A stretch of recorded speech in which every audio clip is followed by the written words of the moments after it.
Hi, my name is Andrea Mackey. I work on our talent acquisition team here at Blueprint Medicine, specifically on our early career programs. So hiring our interns, co-ops, and fellows into the company.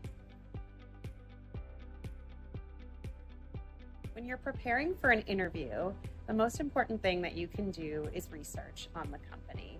Research on their website, on Glassdoor, on the Muse, anywhere that you can find information on what it's like to work at that company, anywhere where you can find information on the people that you're going to be interviewing with, so that when you get to the interview, you can excitedly talk about what you've learned.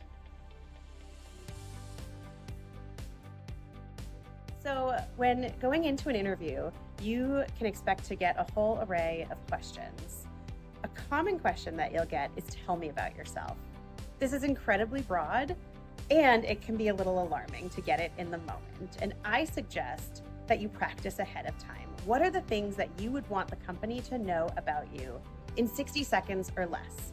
Focus on relevant experiences from your past academically, any internships that you've had, and put it together into a story that comes out with why you're interviewing at that company at that time.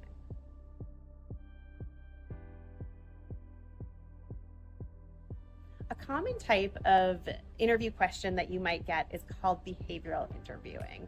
And the theory behind these questions is that past performance is predictive of future performance. And so an employer might give you a question such as, give me an example of a time when you led a project, or give me an example of a time when you showed strong attention to detail.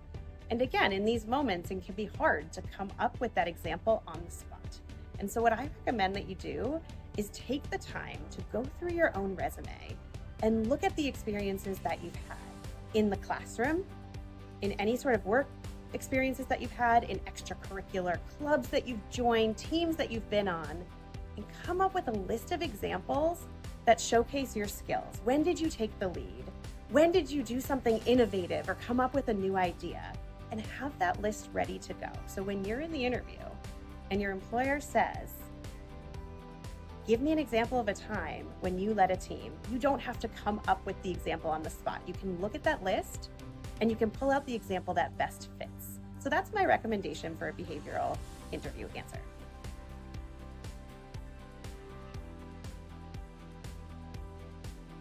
Common thing that I see with students is if you don't necessarily have previous experience in industry or in the role that you're interviewing for, you question whether you have the capabilities to be successful. And I think what's really important to note is that when a company is interviewing you for an internship role, they're not expecting you to come in with the exact experience that you would need to hit the ground running. They are hiring you for your enthusiasm to learn. And so really think about what transferable skills have you developed over the course of your high school, college, academic career that would make you successful. Are you a leader? Are you a communicator? Have you really shown a technical ability? All of these things make you an amazing candidate. So I highly recommend, don't sell yourself short. Even if you don't have the exact experience of the role, they're not hiring you for that. They're hiring you for your future potential. So when you get to the end of your interview, the interviewer is going to ask you if you have any questions for them. My biggest piece of advice here is that you always have questions. Even if you just had 3 previous interviews and all your questions are answered, make up more questions because that demonstrates your curiosity and your interest in the role. So continue to ask questions, whether it's about the culture of the company, the nature of the role, what the team dynamics are like. There are endless possibilities, but make sure that you always have questions. So after the interview, I recommend sending a thank you email to anyone who's interviewed you within 24 hours. I would send an individual email to each person, thanking them for their time and reiterating something unique from that conversation that you had. It shows a personal touch and a genuine interest in the role. After that, hopefully you'll hear back from the company within a week.